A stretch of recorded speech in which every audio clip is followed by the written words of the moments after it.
Hello everyone, welcome to WiFi Study which a part of Unacademy group. दोस्तों, आज की इस 1000 MCQ series में एक और नया पार्ट ऐड करते हैं और काफ़ी इंपॉर्टेंट क्वेश्चन डिस्कस करेंगे। तो आप इस वीडियो को प्लीज़ पूरा एंड तक देखिएगा। वीडियो पसंद आए तो प्लीज़ लाइक करना और शेयर करना भी मत भूलिएगा। देखिए, सभी एग्जाम के लिए इंपॉर्टेंट है। SSC, railway, group D, NTPC या फिर अदर आप किसी भी एग्जाम के लिए प्रिपरेशन कर रहे हैं तो आप इस सीरीज़ को फॉलो कर सकते हैं। सुबह मॉर्निंग में 6 AM पर ये इसी चैनल पर आपको मिल जाती है। देखिए दोस्तों, अगर आपने अभी तक टेलीग्राम ज्वाइन नहीं किया तो टेलीग्राम ज्वाइन करने का बेनिफिट क्या है। एक तो आप लोगों को ना मैं 4000 क्वेश्चन अनअकैडमी पर कवर करा रहा हूँ स्पेशल क्लासेस के थ्रू, और 1000 यूट्यूब पर। तो जो 4000 के लिंक है ना, वो आपको अनअकैडमी की फ्री क्लासेस के थ्रू कवर कराए जाएंगे। उन सभी के लिंक आपको टेलीग्राम पर मिल जाएंगे। साथ ही साथ टेलीग्राम पर आपको पीडीएफ भी प्रोवाइड की जाती है 5000 एमसीक्यूज़ की। डेली बेसिस जो भी पार्ट मैं कवर कराता हूँ तो वो भी आपको टेलीग्राम से मिलेगा। तो सौरभ मलिक ऑफिशियल नाम से टेलीग्राम है, उसको ज्वाइन कर लीजिएगा। ठीक है। बाकी अनअकैडमी प्लस के क्या क्या बेनिफिट्स हैं वो एक बार जान लीजिए। आपको अनअकैडमी प्लस पे दोस्तों लाइव क्लास मिलती है, स्ट्रक्चर कोर्स मिलता है पूरा, weekly test, unlimited access, personal guidance आपको मिल जाती है, टेस्ट एनालिसिस आपको मिल जाता है दोस्तों, एक्सपर्ट की गाइडेंस आपको मिलती है, स्टडी प्लान, स्टडी मटेरियल, ये सारी चीज़ें आपको अनअकैडमी प्लस पर मिल जाती है। तो आप लोग ना स्टडी 10 कोड लगा के अनअकैडमी पर सब्सक्रिप्शन ज्वाइन कर सकते हैं सभी कैटेगरी में। और सभी एजुकेटर के कोर्सेज ज्वाइन करने के लिए आप इस कोड को अप्लाई कर सकते हैं एसएससी, बैंक, रेलवे, यूपीएससी सभी एग्जाम के लिए। ठीक है। बाकी आपको सफलता बैच अगर ज्वाइन करना है एसएससी कैटेगरी में, जो कि स्टार्ट हो चुका है, उसके लिए भी आपको स्टडी 10 कोड का अप्लाई करना है। और दोस्तों देखिए, अगर आप 24 मंथ का सब्सक्रिप्शन ज्वाइन करते हैं तो 325 पर मंथ आपको पेड करना होता है। 12 मंथ का सब्सक्रिप्शन ज्वाइन करते हैं तो 542 पर मंथ पेड करना होता है। वैसे 6 मंथ में 900। तो जो बेस्ट आपको लगे आप उसको ज्वाइन कर सकते हैं। जैसे आप इस कोड को अप्लाई करते हैं तो और भी डिस्काउंट आप लोगों को मिल जाता है। सारे टेस्ट जो है आपके दोस्तों फ्री ऑफ कॉस्ट हैं, आप इनको लगा सकते हैं। अनअकैडमी के सभी टेस्ट के लिए आपको कोड अप्लाई करना है स्टडी 10, लिंक नीचे डिस्क्रिप्शन बॉक्स में मिल जाएंगे। चलिए तो शुरू करते हैं आज के टेस्ट को, प्लीज़ पूरा एंड तक देखिएगा। दोस्तों, आज की वीडियो का पहला क्वेश्चन है, संविधान का कौन सा भाग केंद्र और राज्यों के बीच वित्तीय संबंधों का वर्णन करता है। आपको यहाँ पे पार्ट पूछा गया कि ये कौन सा पार्ट है। तो इस क्वेश्चन का सही आंसर अगर आप लोगों को पता है तो कमेंट बॉक्स में बताते रहिएगा। पूरी वीडियो का एंड तक देखिएगा। यहाँ पे पार्ट जो 12 है दोस्तों, ये आपको बताता है संविधान का कौन सा भाग है जो केंद्र और राज्यों के बीच वित्तीय संबंधों का वर्णन करता है, पार्ट 12। ठीक है। देखिए, अगर यहाँ पे मैं पार्ट 12 के बारे में बात करूँ तो आर्टिकल दोस्तों यहाँ पे 268 से लेके और 293 तक ये भाग 12 में आता है। ठीक है। तो ये आप लोगों को याद रखना है, जो कि डील करता है with the financial relation between union state. तो यह आप लोगों को जरूर याद रखना है। अगर यहाँ पे मैं पार्ट 11 के बारे में बात करूँ, क्योंकि ये भी आप लोगों को पता होना चाहिए दोस्तों, ये रिलेशन बताता है between union and the states, यानी कि रिलेशन सिर्फ, और ये फाइनेंशियल रिलेशन बताता है। ठीक है। तो दोनों में फ़र्क है, ये चीज़ों को आप लोगों को पता होना चाहिए। चलिए जी, अगला क्वेश्चन आता है। और हाँ दोस्तों, एक और पॉइंट यहाँ पे जरूर याद रखिएगा। भारतीय संविधान का जो भाग 9 है वो 73वें संविधान संशोधन अधिनियम द्वारा जोड़े गए ग्रामीण संस्थानीय सव्य सरकार अनुच्छेद 243 से संबंधित है। ठीक है। ये भी आप लोग यहाँ पे याद रख सकते हैं। अगला क्वेश्चन क्या कहता है, राजा राम मोहन रॉय ने निम्नलिखित में से किसकी स्थापना की थी। तो राजा राम मोहन रॉय ने दोस्तों यहाँ पर किसकी स्थापना की थी, जल्दी से आंसर बताइए। देखिए, अमित्य सभा और ब्रह्म समाज की स्थापना की थी राजा राम मोहन राय ने, यानी कि यहाँ पर राइट आंसर ऑप्शन डी हो जाएगा आपका, बोथ आर करेक्ट। ठीक है। ये आप लोग को याद रखना है। इसकी स्थापना हुई थी दोस्तों 1815 में। ठीक है ना। और यहाँ पे ब्रह्म समाज की स्थापना हुई थी 1828 में। ठीक है। ये 15 है भाई, इसको देख लेना, आप नोट कर लीजिएगा। चलिए अगले क्वेश्चन पे आते हैं। और अगला क्वेश्चन कह रहा है कि भू मध्य सागर से भारत के उत्तरी पश्चिमी भाग में निम्नलिखित में से कौन सी पवन बहती है। तो ये आप लोग बताएंगे। तो ये बहती है दोस्तों वेस्टर्न डिस्टर्बेंस, यानी कि इस क्वेश्चन का सही आंसर होने वाला है ऑप्शन ए। दोस्तों, western disturbance is an extra tropical storm, जो कि ओरिजिनेट्स होता है कहाँ से, मेडिटेरियन रीजन से, मेडिटेरियन सी से दोस्तों ये ओरिजिनेट होता है। ठीक है। जिसकी वजह से रेन होती है नॉर्दर्न वेस्टर्न में, जो कि इंडियन सब कॉन्टिनेंट में होती है दोस्तों, ये आप लोग याद रख सकते हैं। अगला क्वेश्चन है, कार्बोहाइड्रेट उपचयन के पहले चरण में ग्लूकोज टूट जाता है। तो ये आप लोग बताइएगा इस क्वेश्चन का आंसर क्या रहेगा। दोस्तों इस क्वेश्चन का राइट आंसर होगा पायरुविक एसिड, यानी कि ऑप्शन हो जाएगा डी। यकृत लैक्टिक का उपयोग कर सकता है लेकिन पहले यह इसे पायरुवेट में बदल देता है। तो यह भी आप लोग याद रख सकते हैं। अगला क्वेश्चन दोस्तों आता है, रुद्रदामन का जूनागढ़ शिलालेख किस भाषा में है? तो ये है आपका संस्कृत भाषा में। ठीक है, बिल्कुल यहाँ पे जो पॉइंट टू पॉइंट हम जीके के क्वेश्चंस करते हैं जो कि एग्जाम में काफ़ी बार रिपीट होते हैं, ये जस्ट प्रैक्टिस वीडियो होती है दोस्तों। जितना प्रैक्टिस करोगे जीके को उतना ही याद रहेगी लंबे समय तक। ठीक है ना। खालिस्तान में परिवर्तन के कारण मार्बल का निर्माण होता है दोस्तों, यानी कि आपको बताना है परिवर्तन किस में परिवर्तन के कारण जो है मार्बल का निर्माण होता है। तो ये आपका लिमस्टोन यानी कि चूना पत्थर में, ठीक है, परिवर्तन के कारण मार्बल का निर्माण होता है। तो यह भी आप लोग याद रख सकते हैं। क्वेश्चन है दोस्तों, हैंसन रोग के बारे में जागरूकता दिवस किस तिथि को मनाया जाता है? तो देखिए, अगर यहाँ पे मैं बात करूं,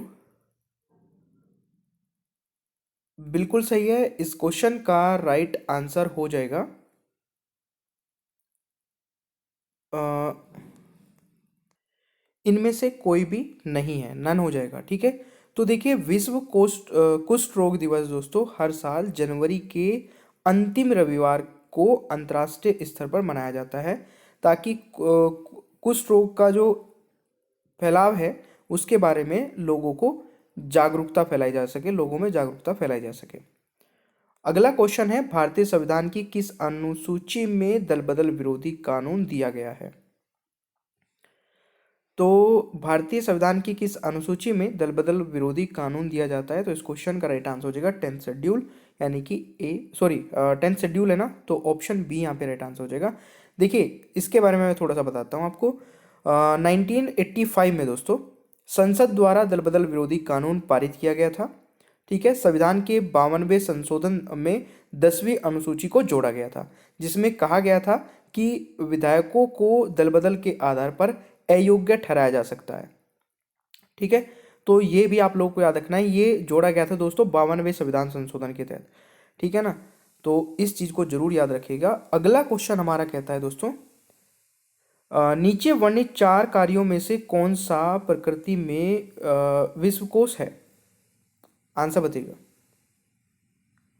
यहाँ पे जो राइट आंसर होने वाला है वो है दोस्तों आपका बृहत संहिता, यानी कि ऑप्शन हो जाएगा डी राइट आंसर। तो यह भी आप लोग याद रखिएगा।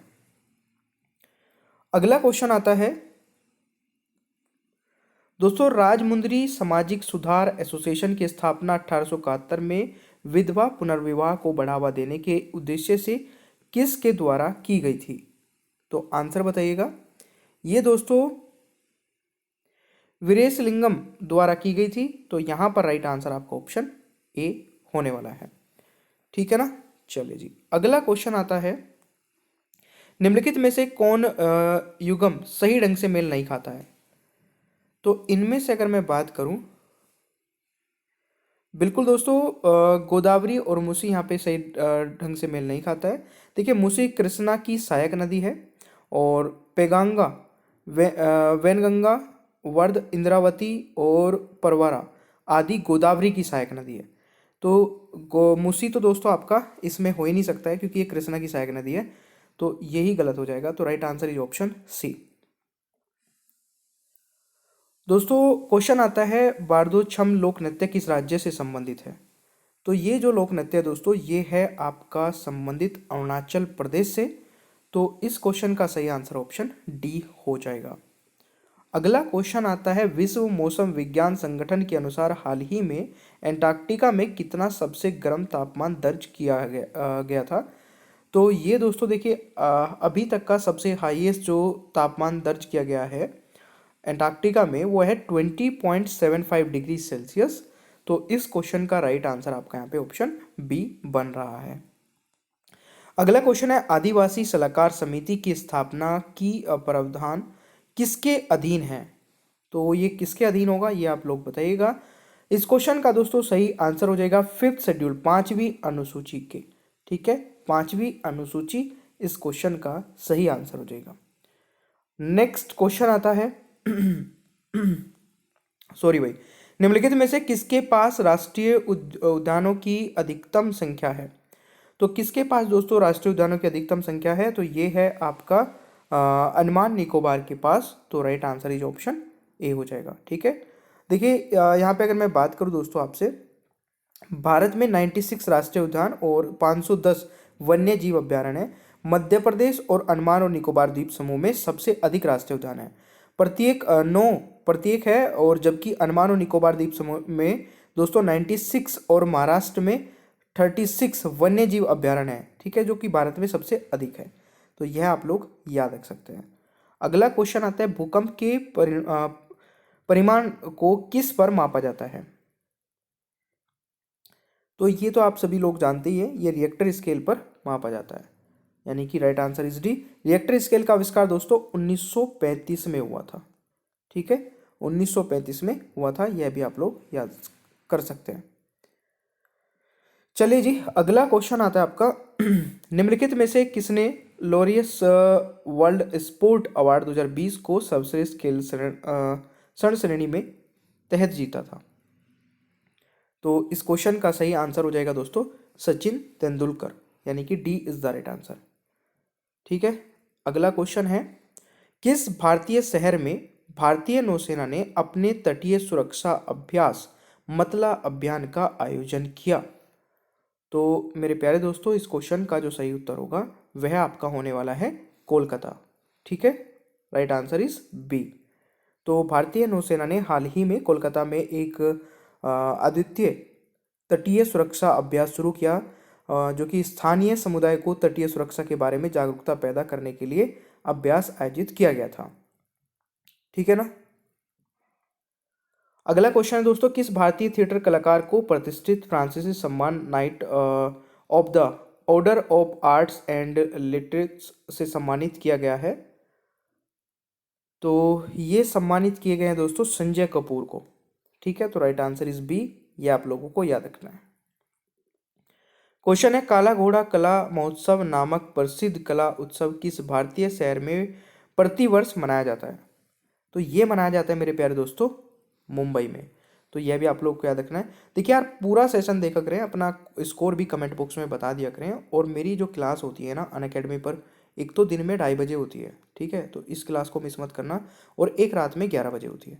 तो दोनों स्पेशल क्लासेस को भी देखना शुरू करिए। इसमें मैं आपको 100 क्वेश्चन कवर कराता हूँ इसी प्रकार के, तो जो कि काफ़ी इंपॉर्टेंट होते हैं।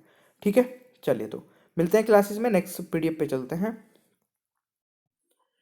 और देखिए गाइज, एक बहुत ही अच्छा फीचर जो कि अनअकैडमी पर आपको मिल जाता है, जहाँ पे आप रिपोर्ट कर सकते हैं कोई भी inappropriate content in the video. मतलब वीडियो में आपको कुछ भी ऐसा लगता है जो कि स्टडी से रिलेटेड नहीं था, तो आप उसको रिपोर्ट करके अपना प्राइज़ विन कर सकते हैं। ठीक है, नीचे ही डिस्क्रिप्शन बॉक्स में आपको एक फॉर्म मिल जाएगा जिसमें आप ये चीज़ें भेज के, और जो सबसे पहले भेजेगा उसको प्राइज़ मिलेगा। ठीक है, बाकी thank you so much guys, channel को सब्सक्राइब कर लीजिएगा, पीडीएफ भी आप डाउनलोड कर सकते हैं, बेल आइकन को ऑन रखिए और वीडियो को लाइक और शेयर करना भूलिएगा मत। ठीक है, और देखिए अनअकैडमी पर मेरी 2 स्पेशल क्लासेस हो रही है, इसके बारे में मैं बता देता हूँ। एक तो दिन में होती है दोस्तों 2:30 बजे, ठीक है, और एक होती है रात को 11 बजे। दोनों ही इंपॉर्टेंट है। और दोनों क्लासेस को आप कैसे देख पाओगे, नीचे डिस्क्रिप्शन बॉक्स में मेरी प्रोफाइल का लिंक आपको मिल जाएगा, अनअकैडमी प्रोफाइल का लिंक, उस पर क्लिक करना है, फॉलो कर लेना है, और फॉलो करते ही आपके पास नोटिफिकेशंस आने स्टार्ट हो जाएंगे। ठीक है, तो चलिए मिलते हैं नेक्स्ट क्लास में। Thank you so much.